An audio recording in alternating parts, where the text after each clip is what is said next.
사실은 제가 다니엘서를 강해하는 목적은 뭐냐면 이 구약의 다니엘이 구약에서는 다니엘이라고 하고 신약에서는 짝을 이루는 게 어디입니까?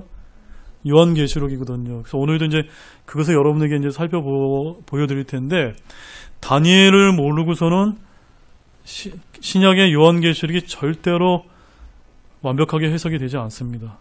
그래서 우리가 이 말씀이 조금 어렵더라도 여러분들이 이 강 목사가 하는 그 취지를 잘 아시고 잘 따라오시기 바라고, 지금 제가 하고 있는 이 다니엘서 7장 오늘 말씀은 개괄적인 거를 하는 겁니다. 깊게 들어가는 게 아니라 개괄적으로 하기 때문에 이 개괄적인 것을 들으면서도 여러분들이 어렵다고 하면은 나중에 저희가 이제 그것이 언제가 될지 모르지만 1년 후가 될지 2년 후가 될지 제가 다니엘서로 이제 한 절 한 절 강의를 할 때 굉장히 또 이게 깊이 들어갈 텐데, 그때를 이제 제가 준비하기 위한 하나 이제 예비 단계다. 그러니까 성경은 항상 이렇게 조금 뼈대를 좀 우리가 봐야 되는 말씀이 있고, 그 뼈대를 중심으로 해서 좀 이렇게 깊이 봐야 우리가 성경을 조금 더 깊이 이제 알 수 있기 때문에 여러분들이 한 발짝 한 발짝 그렇게 좀 잘 따라와 주시기 원합니다. 잠깐 우리 지난주에 하셨던 거 말씀 우리 리뷰를 잠깐 하실 거예요. 우리 표 한번 보시죠. 표에 보시면 지난주에 우리가 어느 말씀을 다뤘습니까? 다니엘서 2장에서 바벨론의 느부갓네살 왕이 꿈꿨던 그 큰 형상, 이제 큰 형상에 대한 것을 봤는데, 그 금으로 되어 있는 그 머리 부분은 어느 왕국이죠? 바벨론이고, 그 다음에 그 형상의 가슴과 팔 부분은 은으로 되어 있어서 메데 페르시아였고, 배와 넓적다리는 노수로 되어 있어서 그리스 왕국. 그 다음에 이제 그 그림도 이렇게 같이 연결해서 보십시오. 두 다리는 뭡니까? 로마 제국으로서 쇠로 이루어져 있는데, 하나는 동로마, 또 서로마 해가지고 이제 하나는 로마 천주교, 또 그리스 종교로 이렇게 나눠지게끔 하나님께서 그렇게 역사를 이끌어 가시다가 마지막 때가 됐을 때, 이제 7년 환란기 때 적그리스도의 왕국이 이제 등장하는데, 그 적그리스도의 왕국에 등장하는 때가 뭐로 이제 그 형상에서 나타납니까? 10발가락으로 등장합니다. 그 10발가락은 일부는 쇠요, 일부는 진흙으로 되어 있어서 섞여 있는 겁니다. 그래서 이 10발가락은 마지막 때에 나타나게 될 10왕국들을 이제 상징하고 있기 때문에, 우리가 지금 적그리스도의 세상이 다가올 시점이 가까웠다 안 가까웠다를 가장 분명하게 볼 수 있는 징조가 뭐가 있을까요? 이 로마 제국과 연관이 되어 있는 10왕국이 나타나는 것을 보면 왔구나, 이제 이렇게 우리가 생각하면 되는데, 아직은 정확하게 열 왕국들이 눈에 보이지는 않습니다. 그러나 이제 그 10왕국들이 나타날 모든 그런 이제 예비 단계는 지금 이미 다 이렇게 실현되고 있는 우리가 그런 시대에 살고 있다는 것을 오늘 말씀을 통해서 제가 여러분에게 조금 이제 맛보기로 이제 보여드리겠습니다. 그 다음에 이제 손을 대지 않고 깎아낸 돌이 어디서 옵니까? 하늘에서 내려오신 그 돌이 누구라고 말씀드렸죠?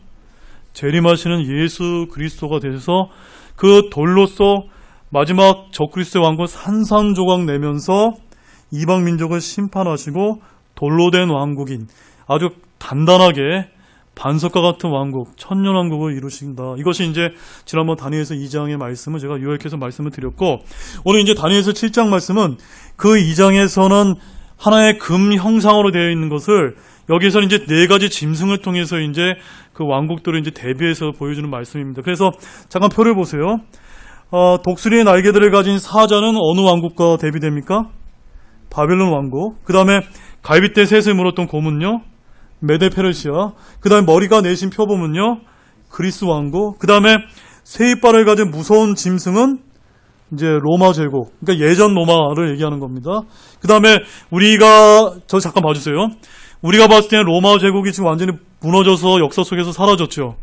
그런데 왜 성경은 이렇게 로마 제국이 마지막 적그리스도까지 이어졌다고 얘기하는 이유가 뭘까요? 왜 그럴까요? 그걸 생각하시면, 지금 오늘날 그 세상의 모든 법, 체계, 문화, 경제의 모든 시스템의 원조가 어디냐는 겁니까? 다 로마에서 시작되는 겁니다. 비록 로마 제국은 외형적으로 무너졌지만 그 나라의 모든 법과 모든 시스템과 문화적인 것들이 유럽이나 이런 미국이나 이런 데 다 다 지금 녹아져 있다는 것입니다. 그 법 체계가 오늘 서구 유럽의 열강들의 그런 법의 근간을 이루고 있다는 것. 그래서 그런 모든 것이 남아있기 때문에 마지막 때가 됐을 때 다시 로마 제국의 형태로 큰 대제국이 이제 재건된다는 것입니다. 없어진 게 아니라 잠시 수면에 가라앉아 있다가 다시 나타나기 때문에 성경에서는 이 로마 제국이 완전히 이렇게 마지막 때까지 연결되어 있는 형태로 있다는 것을 우리가 다니엘서 2장을 통해서 좀 볼 필요가 있고, 그래서 이 10개의 뿔이 열왕국이라고 했는데 이 10개의 뿔 중에 3개의 뿔을 무너뜨리고 등장하는 작은 뿔이 있다라는 것을 우리가 7장에서 배울 텐데 그가 누굽니까? 그가 이제 성경에서는 적그리스도다. 오늘 말씀하신 우리가 이제 살펴볼 핵심 주제가 되겠습니다. 자, 우리 다니엘서 7장 1절에서 3절 말씀 보겠습니다. 오늘 시간은 조금 제가 시간을 좀 길게 갖더라도 여러분들 너무나 중요한 말씀이기 때문에 여러분이 좀 양해를 하시면서 들어주시기 바랍니다. 7장 1절에서 3절 말씀 같이 읽겠습니다. 시작. 바벨론 왕 벨사살의 제1년에 다니엘이 자기 침상에서 꿈을 꾸며 머릿속에 환상들을 받고 그때 그가 그 꿈을 기록하며 그 일들의 요점을 말하니라. 다니엘이 말하여 이르되 내가 밤에 환상 속에서 보는데 보라 하늘에 네 바람이 대 위에서 다투더라. 또 서로 다른 큰 짐승 넷이 그 바다에서 올라왔더라. 느부갓네살이 다니엘서 2장에서 큰 형상이라고 하는 꿈을 이제 꾼 것이 이제 첫 번째 환상이었고, 이제 다니엘의 일이 바벨론 왕 벨사살의 제1년. 벨사살 왕이 누굽니까? 바벨론 제국이 멸망당했을 때 왕이거든요. 그 왕이 이제 벨사살 왕인데, 그때 이제 다니엘에게 하나님께서 어떤 이제 꿈속에서 환상을 줬는데 그 환상이 뭐라는 겁니까? 네 짐승들의 환상이다. 그래서 오늘 제가 이제 오후에 다룰 말씀의 제목은 다니엘이 본 네 짐승들의 환상, 영어로는 The Vision of the Four Beasts라고 하는 이런 제목을 가지고 오후에 좀 말씀을 드리겠습니다. 다니엘서 1장과 6절 말씀은 역사적인 기록을 이제 담고 있고요. 7장에서 이제 마지막 12장까지는 앞으로 일어나게 될 대언적 기록을 이제 담고 있습니다. 그래서 이 모든 말씀들은 장차 일어날 왕국으로부터 시작해서 천년왕국까지 광범위하게 담고 있는 말씀이 오늘 이제 다니엘서 말씀입니다. 다소 이제 여러분들이 이제 이 말씀을 배우면서 딱딱해질 수가 있는데 성경의 진정한 맛은 여기서 시작됩니다. 왜 그럴까요, 여러분? 이 세상에서 셀 수 없는 많은 책이 있지만 성경이 다른 세상의 모든 다른 책과 다른 점이 뭡니까?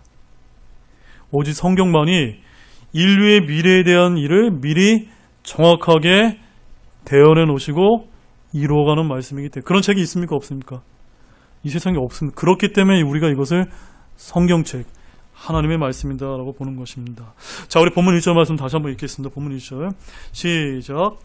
바벨론 왕 벨사살의 제1년에 다니엘이 자기 침상에서 꿈을 꾸며 머릿속에 환상들을 받고 그때 그가 그 꿈을 기록하며 그 일들의 요점을 말하니라. 자, 제가 이제 여러 책들과 주석서와 여러 목사님들의 이제 설교 강해들을 이제 듣다 보니까 굉장히 흥미롭더라고요.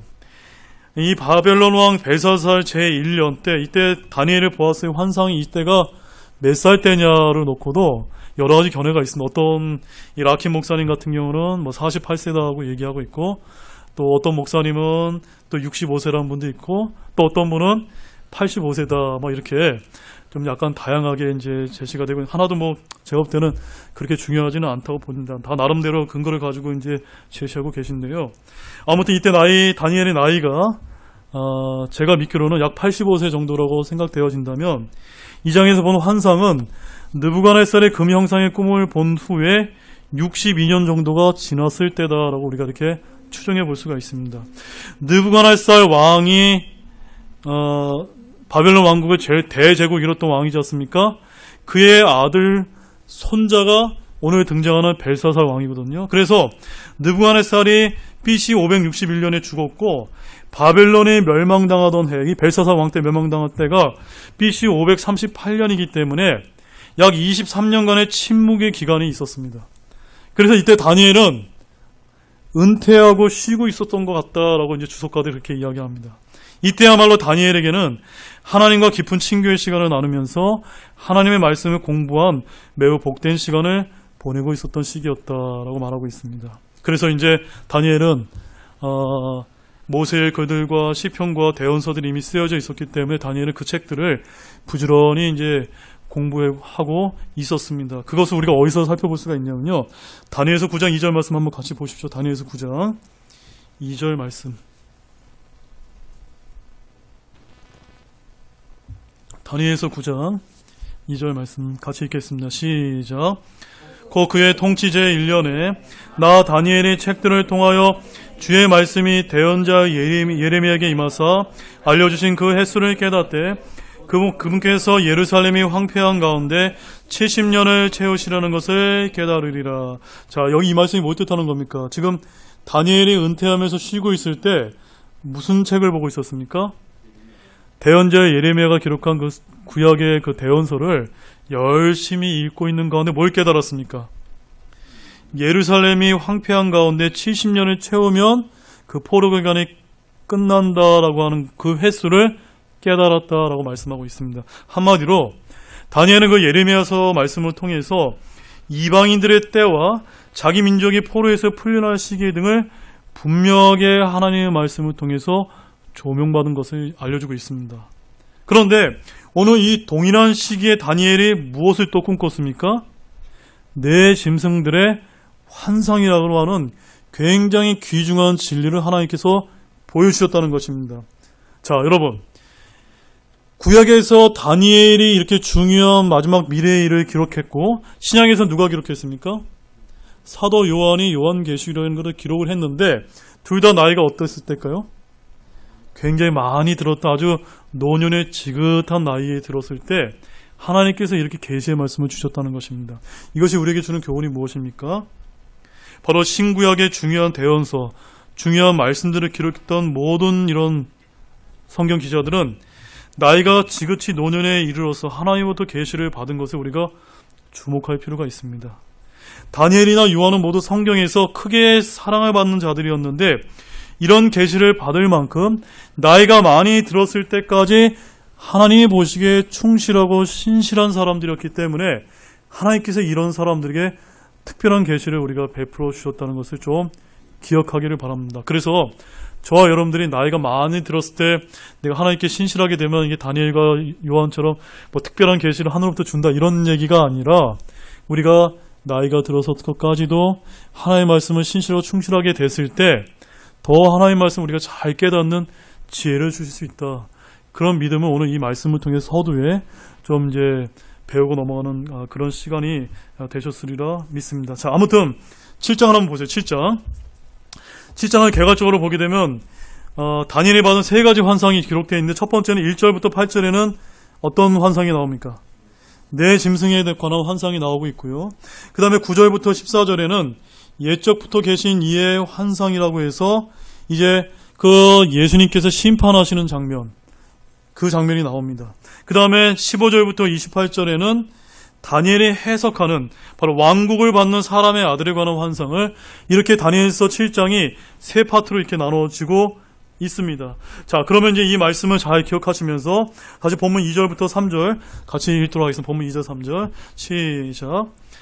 다니엘의 말하여 이르되 내가 밤에 환상 속에서 보는데 보라 하늘에 내 바람이 대 위에서 다투더라. 또 서로 다른 큰 짐승 넷이 그 바다에서 올라왔더라. 자, 여기 이제 다니엘의 네 개의 서로 다른 네 짐승이 이제 바다에서 올라왔는데 그 바다가 어디라고 여기 기록하고 있습니까? 대해다. 대해가 영어로 뭐라고 기록되어 있나요? 대. 그레이시. 그래서 우리 킹제임스 성경에서 뭐라고 번역했습니까? 대해라고 번역했습니다. 대해. 여러분, 대해가 여기서 굉장히 좀 주목해 보십시오. 팔레스타인 지역이 세 개의 바다를 이제 접하고 있습니다. 첫 번째가 뭡니까? 여러분 기억하는 거. 갈릴리 바다입니다. 갈릴리 호수라고 불리는 갈릴리 바다. 그 다음에 남쪽으로 가면 어떤 바다가 있죠?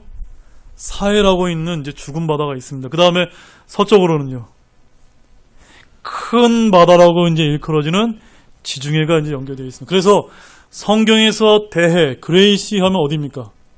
저 태평양이나 대서양이 아니라 지중해를 가리킨다는 것을 여러분이 꼭 기억하길 원합니다. 그래서 이 지중해를 중심으로 해서 누가 나온다는 겁니까?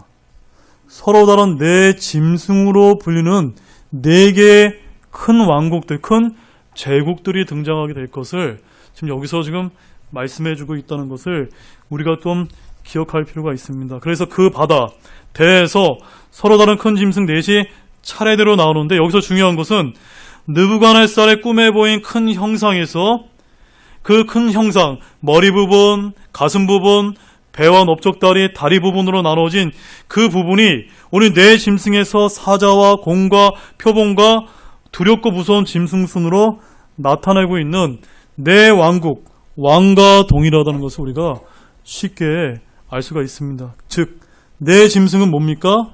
네 왕국이요, 네 왕이라는 말씀입니다. 왜 그럴까요? 17절 말씀 보겠습니다. 본문 17절 같이 보겠습니다. 시작. 이 네 큰 짐승은 땅에서 일어날 네 왕이니라. 짐승이 뭘 뜻한다고요?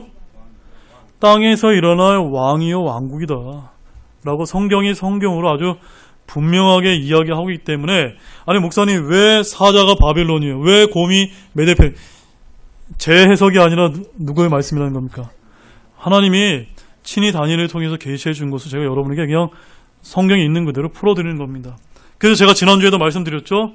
인간이 보기에는 이방의 대제국이 이뤘던 왕국들이 여러 금속들로 표현된 하나의 큰 형상으로 보이지만 하나님이 보시기에는 어떻게 보인다는 겁니까? 그저 먹고 먹히는 짐승들로 이렇게 보이시기 때문에 이렇게 표현하고 계시다는 것을 보시기 바랍니다. 지금도 한번 보세요. 지금 우리나라 지금 전 세계를 이끌어가는 두 나라가 있지 않습니까? 어디입니까? 미국과 중국이라는 나라가 지금 어때요? 뭐 하고 있습니까, 지금? 무역 전쟁을 하고 있지만 어때요? 마치 싸우고 있는 겁니다. 서로 못 잡아먹, 서로 패권을 차지하기 위해서 이제 양보할 수 없는 그런 전쟁을 하고 있다는 것. 그런 과정에서 바빌론이 메데페르시아에게 먹히고, 메데페르시아가 그리스에게 먹히고, 그리스가 로마 제국에 이렇게 차례대로 먹히는 그 과정을 지금 하나님께서는 서로 다른 네 짐승이 지중해를 중심으로 해서 이렇게 올라왔다라고 그렇게 말씀하고 있습니다. 자, 첫 번째 짐승 한번 이제 구체적으로 한번 살펴보겠습니다. 4절 말씀 보겠습니다. 4절 말씀 같이 읽겠습니다. 시작. 첫째 짐승은 사자와 같으며 독수리의 날개들을 가졌는데 내가 그것의 날개들이 뽑힐 때까지 바라보니라. 또 그 짐승이 땅에서 들려 사람과 같이 두 발로 서게 되었으며 또 사람의 마음이 그 짐승에게 주어졌더라. 자, 다니엘이 본 첫 번째 환상에서는 첫째 짐승이 느부갓네살의 꾼 큰 형상의 머리 부분에 해당되는 바벨론 왕국을 우리가 이제 볼 수가 있습니다. 성경은 여러 곳곳에서 바벨론 왕국을 사자와 독수리로 이렇게 표현하고 있는데 그 말씀을 우리 한번 살펴보도록 하겠습니다. 예레미야서 4장 7절 13절 말씀 보겠습니다. 예레미야서 4장 7절 13절 말씀입니다.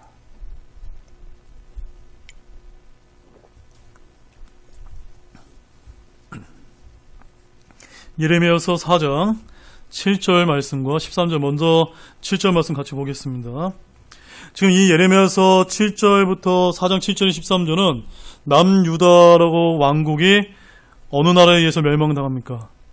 바벨론에게 이제 멸망당하고 있기 때문에 그 말씀을 여기서 지금 대언어에서 보여주고 있는 말씀입니다.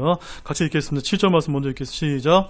사자가 자기 수풀에서 올라왔으며 이방인들을 파멸시키는 자가 자기 길로 오고 있도다. 그가 내 땅을 황폐하게 하려고 자기 거처를 떠났은즉 내 도시들이 피폐하게 되어 거주민이 없게 되리라. 13절이요. 시작. 보라, 그가 구름같이 올라오며 그의 병거들은 회오리 바람 같으리니 그의 말들은 독수리보다 빠르도다. 우리가 노력을 당하였으되 우리에게 화가 있으리로다 하리라. 자, 이 바빌론 왕국이 어떤 짐승으로 표현되고 있습니까? 사자와 독수리로 지금 다니엘이 본 첫째 짐승과 그대로 이제 묘사가 되고 있다는 것을 보시기 바랍니다. 그래서 최초의 세계적인 대제국이었던 이 바빌론과 그 느부갓네살 왕은요, 이인지 아닌지 우리가 정확하게 보려면은 또 어디를 살펴보게 되면 우리 런던에 이제 여러분이 여행을 가보시게 되면은 대형 박물관이라는 데가 있는데 거기 보시게 되면은 1840년에서 1850년 사이에 바빌론과 아시리아의 그 유적지에서 헨리 레이아드 경이라고 하시는 분이 발굴한 그 이제 바빌론 제국의 유적들 있죠. 그것을 보게 되면 다 뭘 어떻게 등장하시는지 아십니까? 사람의 머리를 가진 독수리 날개와 거대한 돌사자들을 이렇게 많이 볼 수 있다고 합니다. 그래서 여러분이 한번 인터넷에서 한번 찾아보시기 바랍니다. 그래서 성경이 얼마나 정확하게 이렇게 표현하고 계신 걸 알 수가 있습니다. 아무튼 첫째 짐승의 특징은 그것이 독수리의 날개를 가졌다는 것입니다.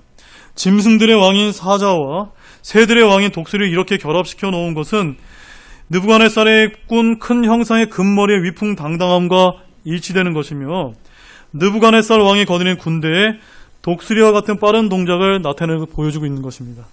그래서 4절 말씀을 우리가 다시 보게 되면은 그것의 날개들이 뽑힐 때까지라는 말씀은 뭐 뜻하는 걸까요? 그것은 다니엘서 4장 20절에서 27절 말씀을 보게 되면 느부갓네살 왕이 큰 대제국을 이룬 다음에 어떤 실수를 저지르기 시작합니까? 교만에 빠져서 이제 자기 자신을 하나님보다 더 높이게 되면서 하나님으로부터 이제 징계를 받아서 이제 짐승과 같은 광기로서 미치는 이런 일이 벌어지게 됩니다. 그랬을 때 이런 이제 다니엘서 4장 20절과 27절 말씀이 그것의 날개들이 뽑힐 때까지라는 것을 이제 말해주고 있는 것이고, 그날 4절 또 하반절에 보게 되면 다시 그 사람과 같이 서게 되었으며라고 하는 말씀은 그 느부갓네살 왕이 미쳤다가 다시 정신을 되찾은 것을 이제 보여주고 있습니다. 그래서 여기 다니엘서 4장 34절 말씀 보죠. 다니엘서 4장 34절 말씀에 보게 되면은 이 짐승의 광기를 가졌던 이 교만에 빠졌던 느부갓네살이 나중에 다시 정신을 되찾아서 다음과 같이 고백합니다. 4장 34절 말씀에 제가 앞부분만 읽어봐 드릴게요. 그 날들의 끝에 나 느부갓네살이 내 눈을 들어 하늘을 보매, 같이 읽어봅니다. 내 지각이 내게로 돌아오니라. 내 지각이 내게로 돌아오니가 바로 날개들이 뽑혔다가 사람과 같이 다시 서게 되었다는 이 말씀이 이제 우리에게 좀 보여주고 있는 말씀입니다. 자, 이것이 이제 우리가 살펴봤던 첫 번째 짐승에 관한 말씀이었고, 두 번째 짐승은 우리 본문 5절 말씀 같이 읽겠습니다. 본문 5절. 본문 5절입니다. 같이 읽겠습니다. 시작. 또 보라, 다른 짐승 곧 둘째 짐승은 곰과 같은데 그 짐승이 한쪽에서 몸을 일으켜 세웠으며 자기 입에 자기 이빨 사이에 갈빗대 셋을 물었더라.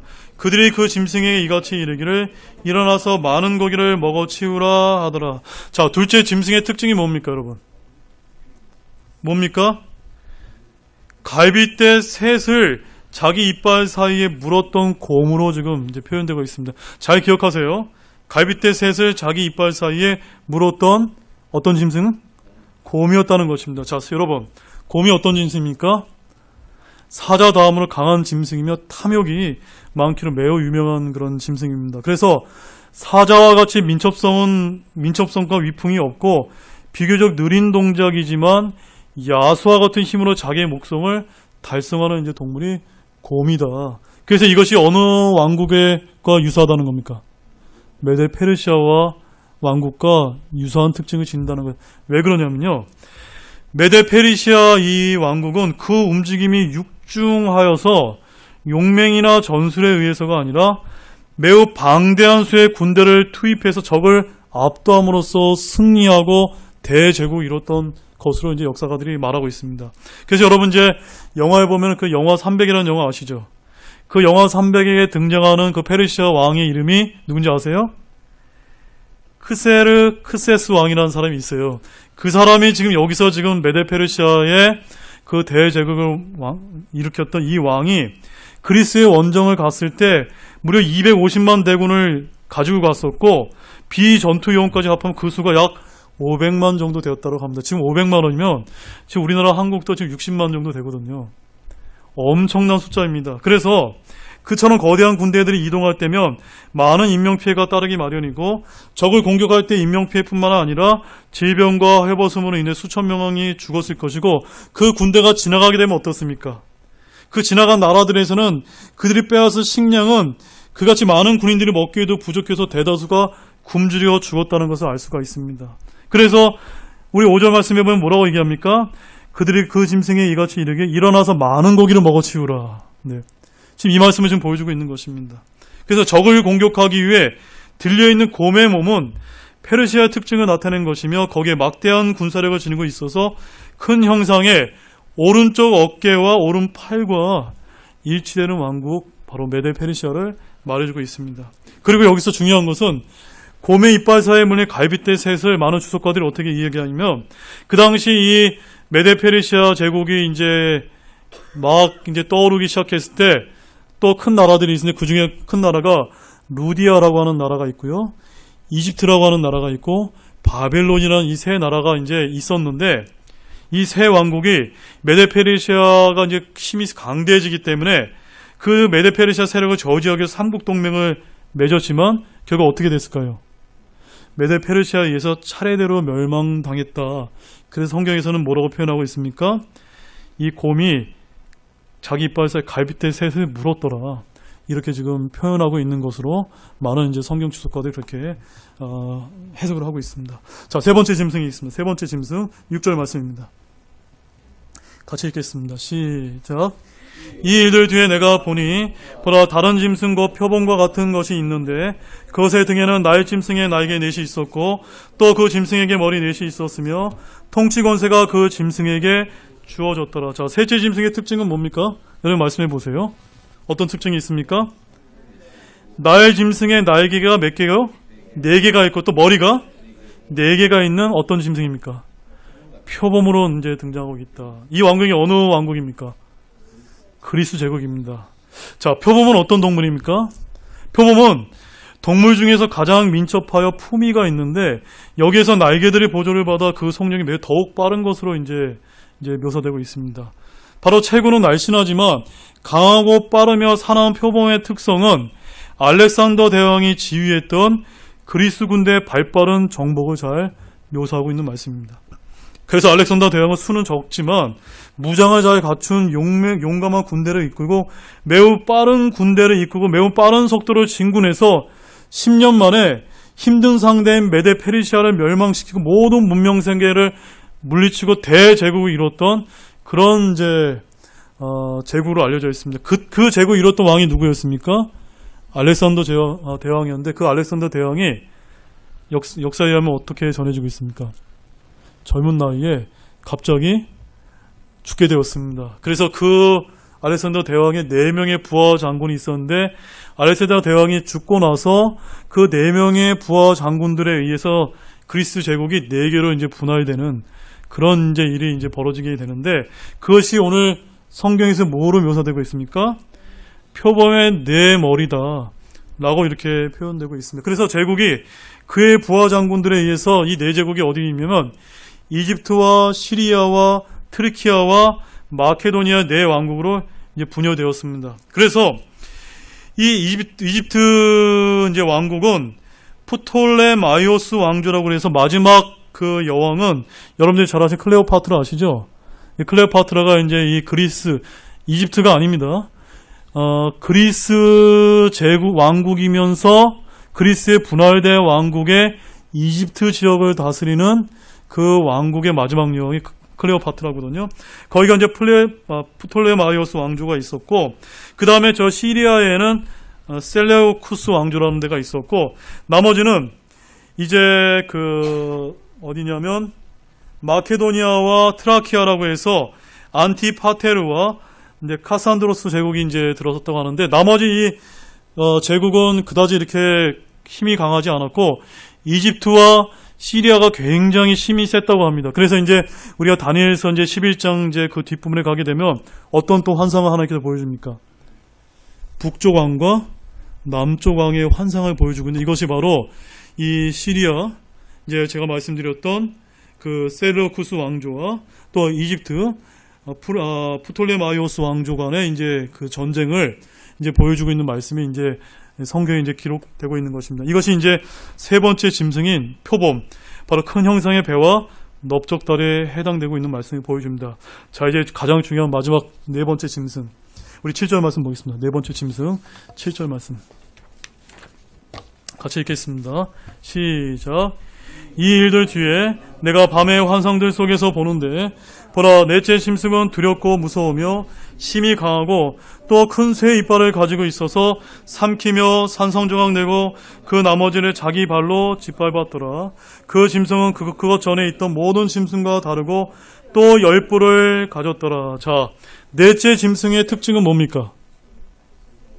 큰 새 이빨과 10뿔을 가진 크고 무서운 짐승으로 이렇게 표현. 어떤 특정한 짐승이 아니라 그냥 두려운 짐승으로 이렇게 표현되고 있는데, 이 네 번째 짐승은 다니엘이 지금까지 보았던 그 어떠한 짐승과도 달랐습니다. 그래서 두렵고 무서우며 힘이 강하고 큰 새 이빨을 가지고 10뿔을 가졌다라고 이제 표현하고 있습니다.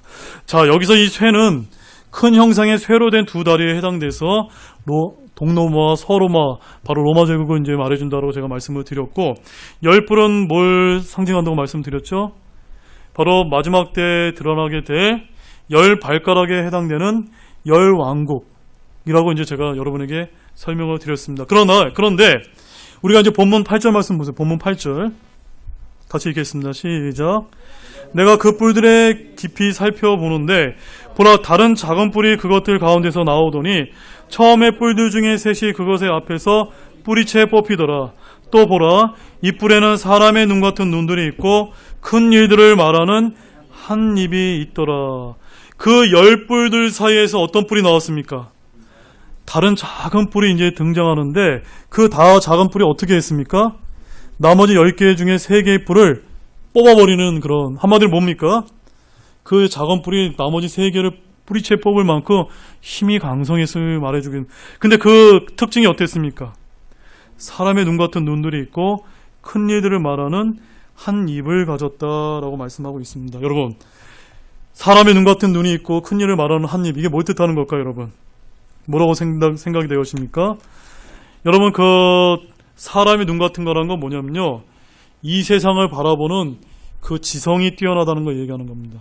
세상의 모든 지적인 것을 다 다루고 있는 그런 지적인 존재라는 것을 이야기하고 있고, 그 다음에 큰 일을 말하는 입이라는 건 뭘 뜻하는 거죠? 이 마지막 때에 등장하게 될 이 작은 뿔로 예표되는 적그리스도가 아주 사람들을 거짓말로 속일 만큼 운병력이 뛰어난, 아주 말재주가 뛰어난 그런 인물이라는 것을 지금 이제 예표적으로 좀 말해주고 있는 것입니다.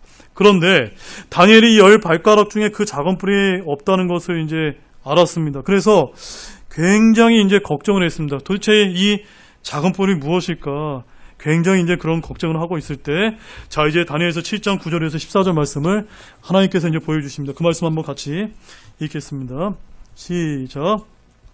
그 왕자들이 무너져 내릴 때까지 내가 보매 예적부터 계신 이가 앉아 계시는데 그분의 옷은 눈같이 희고 그분의 머리털은 순결한 양털 같으며 그분의 왕자는 맹렬한 불꽃 같고 그분의 바퀴들은 타오르는 불 같더라.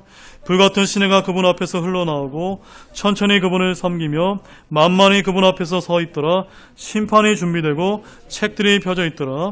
그때 내가 그 뿔이 낸 엄청난 말들의 소리로 인하여 보았으니 곧 그 짐승이 죽임을 당하고 그의 몸이 파멸을 당하여 타오르는 불꽃에 넘겨질 때까지 내가 바라보니라. 그 나머지 짐승들로 말하건대 그들이 자기들의 통치 권세를 빼앗겼으나 그들의 생명은 한 시기와 때 동안 연장되었더라. 내가 밤의 환상들 속에서 보는데 보라, 사람의 아들 같은 이가 하늘의 구름들과 함께 와서 옛적부터 계신 이에게 가니 그들이 그를 그분 앞에 가까이 데려가니라. 그분께서 그에게 통치와 영광과 왕국을 주시니 이것은 모든 백성들과 민족들과 언어들이 그를 섬기게 하려 함이라. 그의 통치는 영존하는 통치요 없어지지 아니할 통치며 그의 왕국은 멸망하지 아니할 왕국이라. 자, 여러분, 다니엘서 7장 9절 14절까지 우리가 읽어 이 말씀 잘 이해가 되세요? 어렵습니까?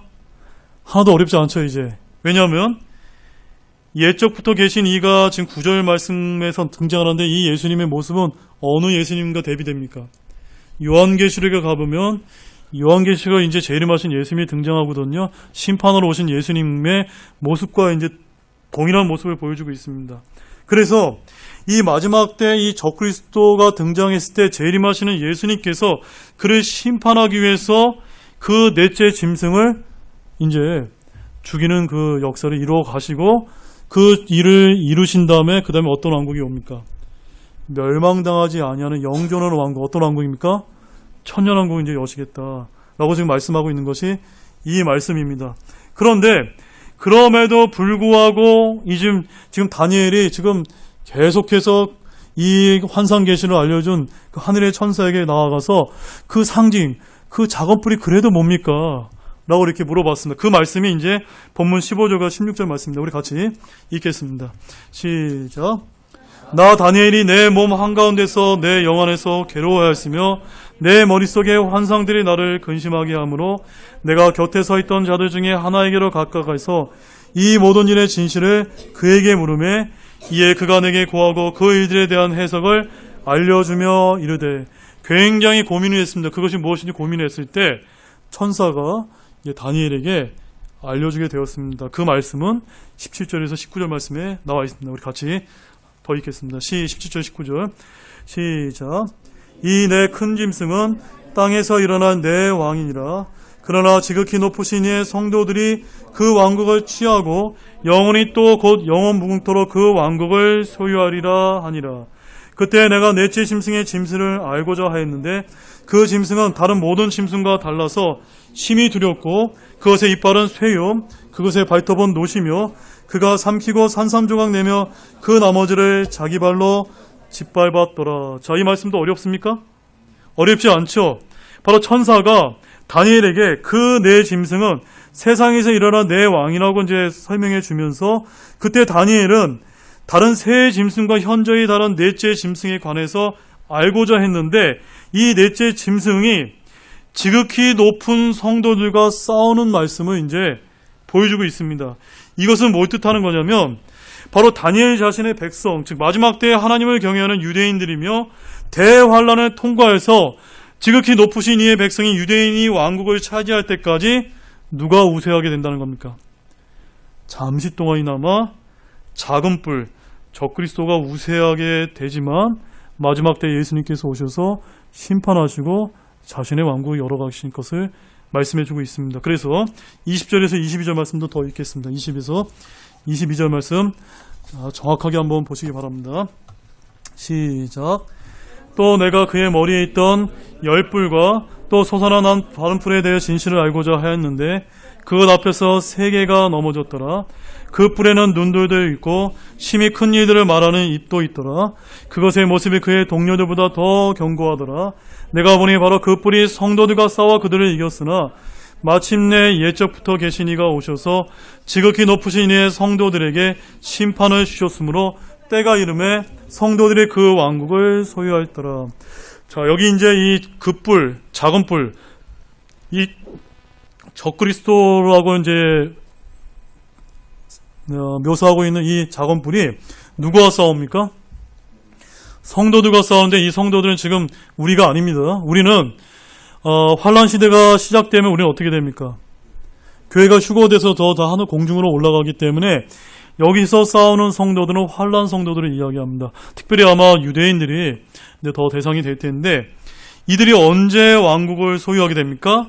22절 말씀에 보게 되면은 한참 작은 뿔들과 성도들이 이제 영적 전쟁 가운데 있을 때 마침내 옛적부터 계신 이가 오셔서 재림하신 예수님께서 이 땅에 내려오셔서 심판을 하시고 때가 이름에 성도들이 무엇을 소유하게 됩니까? 그 왕국, 옛날부터 소망했던 메시아 왕국이요, 돌로 된 왕국이요, 천년 왕국을 소유하게 될 것이다 라고 지금 하나님께서 우리에게 그렇게 설명을 하고 계신 것입니다. 자, 그런데 여기서 이제 표현되고 있는 이 작은 뿔은 적그리스도는 매우 무엄하고 거만하며 독재적이고 성도를 괴롭힐 것이고요.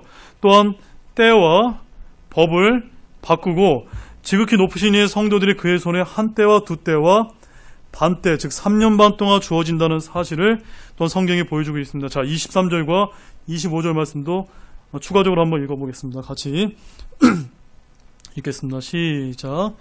그가 이같이 이르되 넷째 짐승은 땅 위에서 넷째 왕국이 될 터인데 그 왕국은 모든 왕국과 달라서 온 땅을 삼키고 짓밟아 산상조각 낼 것이요 또 이 왕국에서 나온 10뿔은 앞으로 일어날 10왕이요 그들 뒤에 다른 왕이 일어날 터인데 그는 먼저 있던 자들과 다르고 또 새 왕을 정복하리라.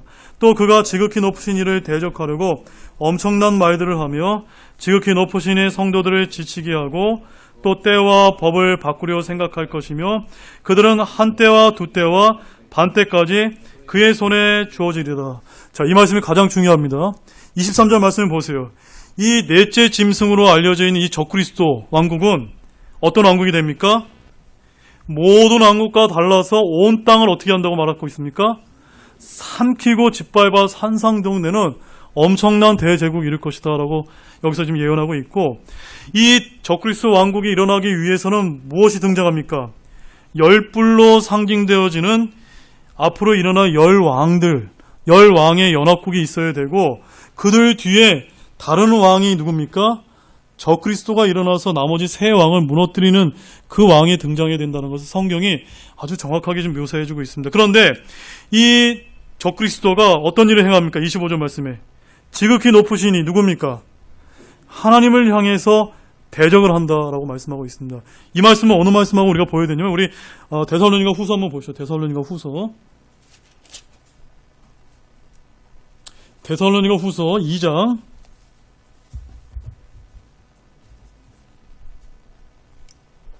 2장 4절 말씀 같이 보겠습니다. 시작.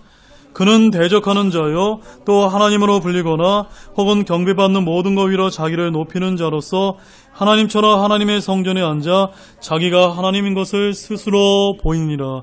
하나님의 성전이 예루살렘 성전에서 내가 하나님이여 라고 드러내는 때가 7년 대환란에 3년 반 되는 시점에 언약을 파기하면서 자기가 하나님이다라고 얘기하거든요. 바로 지극히 높으신 이를 대적하고 엄청난 말들을 하면서 성도들을 지치게 하면서 중요한 것은 때와 법을 바꾼다는 것입니다. 여러분, 때와 법을 바꾼다는 것이 뭐 뜻하는 걸까요? 때를 바꾸는 것은 제가 지금 잘 모르겠는데 법을 바꾸는 거 한번 생각해 보세요. 오늘날로 말하면 무엇과 좀 비슷할 수 있을까요?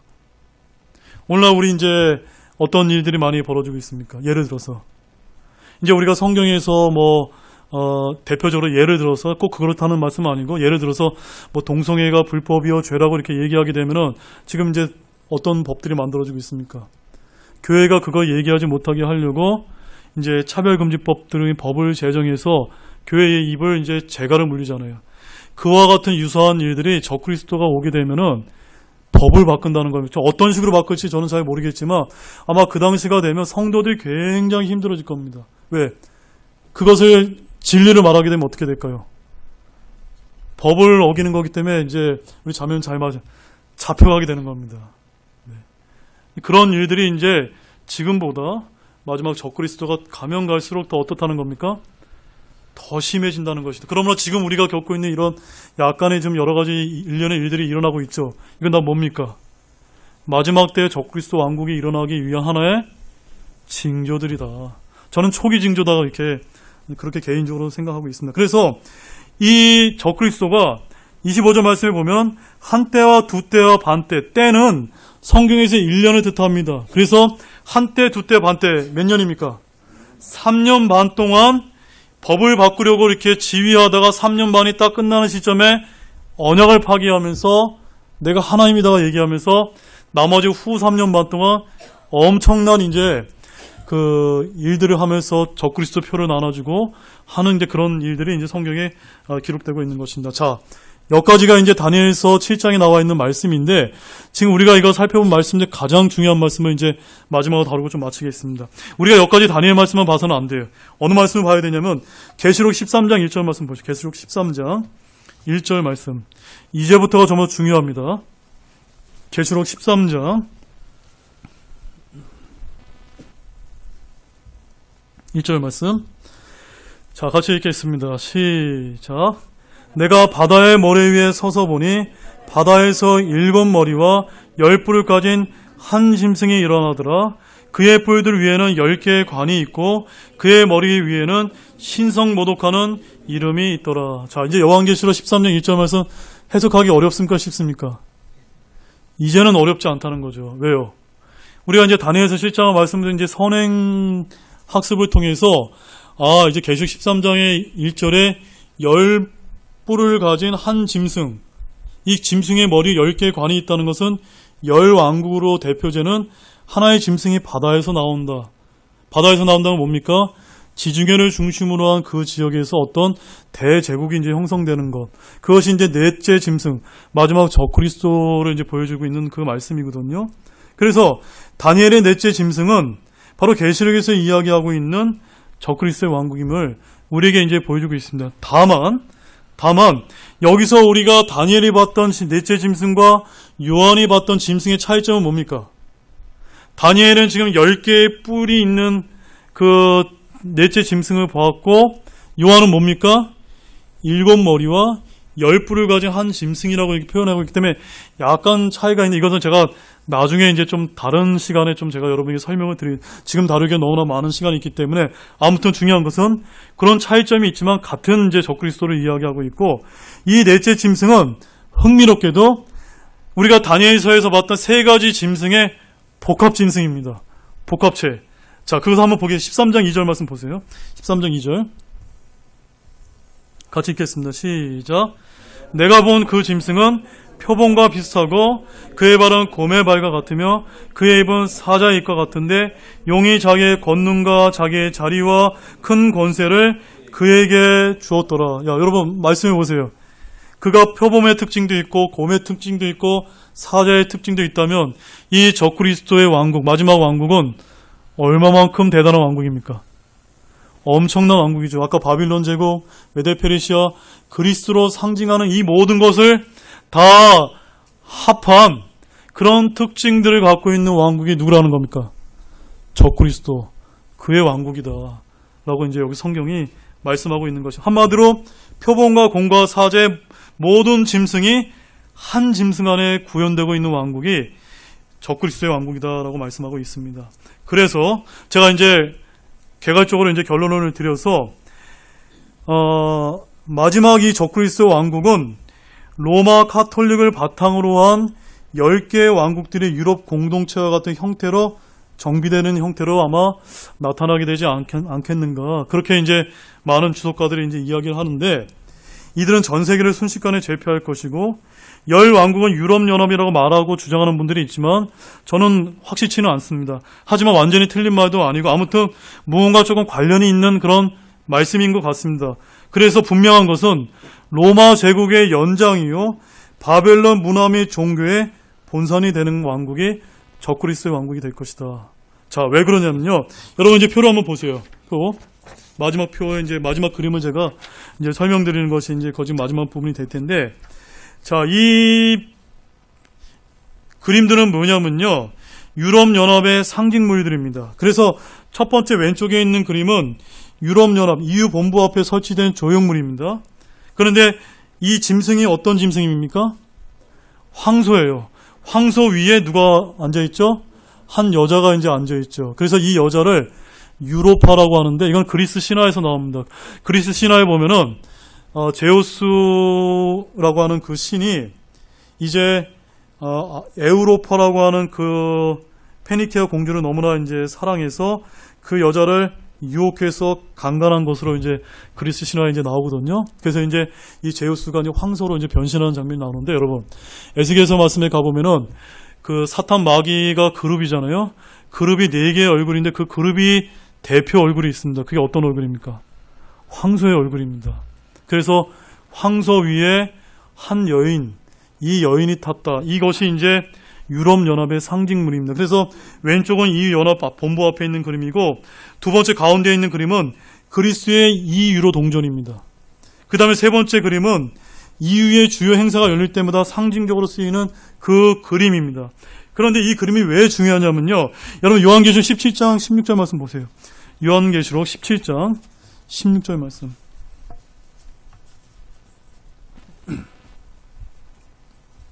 요한계시록 17장 16절 말씀 같이 읽겠습니다. 시작. 내가 본 10뿔 곧 짐승 위에 있는 이것들이 그 음녀를 미워하여 황폐하게 하고 벌거벗게 하며 그녀의 살을 먹고 그녀를 불러 태우리라. 이게 뭘 말하냐면요, 마지막 그 때가 오게 되면요, 10개의 왕 연합국이 먼저 형성이 되고 다른 뿌리인 작은 뿌리 올라와서 적그리스도의 왕국을 세울 때 이 적그리스도가 정치와 경제를 다 통합하는 아주 거대한 이제 왕국을 이제 건설하게 될 것입니다. 그리고 이제 종교는 누가 통합할까요? 음료라고 불리는, 특별히 카톨릭이라고 불리는 카톨릭을 중심으로 한 이제 종교의 일치 운동이 벌어지게 됩니다. 그래서 오늘날 이것이 어떤 일이 벌어지고 있습니까? WCC라고 해서 천주교가 중심이 돼서 뭐 이슬람, 기독교, 천주교, 뭐 여러 세계의 모든 종교들이 다 하나로 만들자. 거기 앞장서는 게 누굽니까? 천주교입니다. 그래서 이 음료를 내세워서 적그리스도가 정치를 다 이제 종교를 다 통합하게 되면은, 때가 됐을 때 정치, 경제, 종교가 다 적그리스도 수중 안에 들어오게 되면 이제 이 음료는 쓸모가 있습니까? 없습니까? 쓸모가 없으며 음료를 내치고 죽이고 그 종교의 모든 권력까지 적그리스도가 나중에 다 거머쥐게 되는, 그것이 이제 성경에서 17장 16절 말씀에 기록되고 있는 것입니다. 그 다음에 17장 18절 말씀 한번 읽어보세요. 17장 18절 말씀. 자, 읽어보겠습니다. 시작. 또 내가 본 그 여자는 땅의 왕들 위에 군림하는 저 큰 도시니라. 자, 여러분, 이 세상에서 큰 도시이면서 땅의 왕들 위에 군림하는 도시가 어디가 있습니까? 어디밖에 없죠? 천주밖에 없어요. 천주교. 저 바티칸, 로마 바티칸. 그래서 성경이 아주 얼마나 정확하게 지금 이제 대언하고 있는가. 그 바티칸은 적그리스도가 등장할 때까지 이용만 당하다가 나중에 내치는 그런 존재로 이제 성경에서 예언이 되고 있습니다. 자, 결국 이제 제가 이제 결론을 짓겠습니다. 결국 작은 뿔이 그 왕국의 치리자로서 적그리스도인데, 마지막 한 일에 7년의 한 중간의 언약을 파기하고 성도들에 대한 전쟁을 일으키지만 이미 이때 교회는 휴거하고 없습니다. 야곱의 고난의 때라고 불리는 이 기간에 환난 성도들이 큰 고통을 당하지만 결국 그리스도의 재림으로 인해서 심판을 통해 적그리스도 통치 권세를 빼앗고 악한 무리를 이기시며 그분의 천년왕국을 여시게 될 것입니다. 그 말씀이 어디에 기록되어 있냐? 다니엘서 7장 26절에서 28절 말씀 마지막으로 읽고 오늘 말씀을 마치도록 하겠습니다. 다니엘서 7장 26절 28절 같이 읽겠습니다. 시작. 그러나 심판이 진행된즉 그들이 그의 통치 권세를 빼앗아 그것을 끝까지 소멸시키고 파멸시킬 것이요 왕국과 통치와 온 하늘 아래 왕국의 위대함이 지극히 높으신 이의 성도들의 백성에게 주어지리라. 그분의 왕국은 영존하는 왕국이요 모든 통치 권세가 그분을 섬기며 순종하리라. 여기까지가 그의 일의 끝이니라. 나 다니엘로 말하건대 내가 깊은 생각으로 말미암아 심히 근심하였으나 내게서 안색이 변하였으나 내가 그 일을 내 마음속에 간직하였느니라. 자, 제가 여러분에게 마지막으로 한 가지 당부드리고 마치도록 하겠습니다. 이 다니엘서 7장에 아주 놀라운 환상들을 하나님께서 보여주시면서 다니엘이 뭐라고 마지막으로 이제 멋지게 지금 고백하고 있습니까? 내가 그 일을 어떻게 했다고요? 내 마음속에 간직했다. 저는 다니엘이 살았을 때보다 지금 우리가 살고 있는 이 시대가 더 이 말씀을 간직할 때라고 믿습니다. 아멘이십니까? 왜 그렇죠? 때가 이제 가까웠다는 것입니다. 열 왕국이 등장하지는 않지만 그 열 왕국들로 이렇게 비슷하게 보여지는 그 짐승 위에 한 음료가 타 있는 것들이 이미 표시되고 있잖아요. 그것은 아마 적그리스도의 왕국이 오기 위한 그것들이 이제가 연관이 되어 있는 것 같습니다. 그런 실현되는 시기에 저와 여러분들이 살아가고 있기 때문에 곧 때와 법을 바꿀 것이고 우리가 이럴 때 어떤 믿음을 가지고 우리가 어떻게 살아야 될지 좀 깊이 간직하는 그런 귀한 시간이 되기를 주님의 이름으로 축원합니다. 기도하고 마치겠습니다. 하나님 아버지 참 감사를 드립니다. 오늘 이 다니엘서 7장에 있는 귀한 말씀을 저희들이 살펴보았습니다. 참으로 쉽지 않은 말씀이었지만 오늘 주님께서 저희들에게 아주 귀한 진리의 말씀을 보여주셨다고 믿습니다. 이 말씀들 저희가 잘 간직해서 때를 잘 분별하고 하나님께서 또 보시기에 저희들이 잘 예비된 그 주님의 군사들이 될 수 있도록 도와주시기를 원합니다. 감사를 드리며 이 모든 말씀을 예수님의 이름으로 간절히 기도드렸습니다. 아멘. 다음에 이제 이 표 좀 꼭 갖고 오십시오. 왜냐하면 다음에는 어디입니까?